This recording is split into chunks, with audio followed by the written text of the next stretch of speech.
మేలు కలుగును. నీ లోగిట నీ భార్య ఫలించి ద్రాక్షవల్లి వలె ఉంటున్నది. నీ భోజనపు బల్ల చుట్టూ నీ పిల్లలు ఒలీవ మొక్కల వలె ఉంటురు. యెహోవా యందు భయభక్తులు గలవాడు ఇలాగూ ఆశీర్వదించబడును.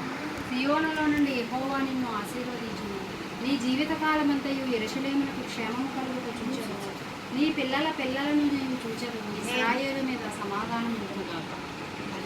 నిన్న నేడు నిరంతరము ఏకరీతిగా ఉన్నటువంటి తండ్రి, దేవ ఆకాశం సింహాసనం, భూమి పాలపీఠము, ఇదిగో ఎదురు విశ్వాసములంగా తండ్రి బిడ్డలు తండ్రిని సంవత్సరం అంతా కూడా ఆరోగ్య ఐశ్వర్యములతో క్షేమంగా మీ యొక్క కనికరము చొప్పున కాపాడారు. మీకు స్తుతులు చెల్లించుటకు దేవా, ఇద్దరు లేక ముగ్గురు కంటే ఎక్కువగా మీ కృపను బట్టి ఇక్కడ చేరి ఉన్నాము.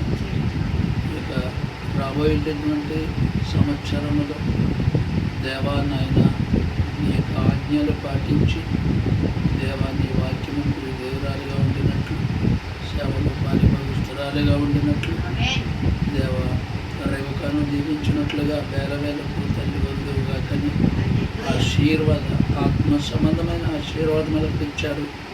ఇక్కడ కూడా నాయన అదే విధముగా అనేక తండ్రి యవ్వన జీవితం, యవ్వన కాలమైన కార్యం ఏంటంటే అన్నిటి మేలన్నారు.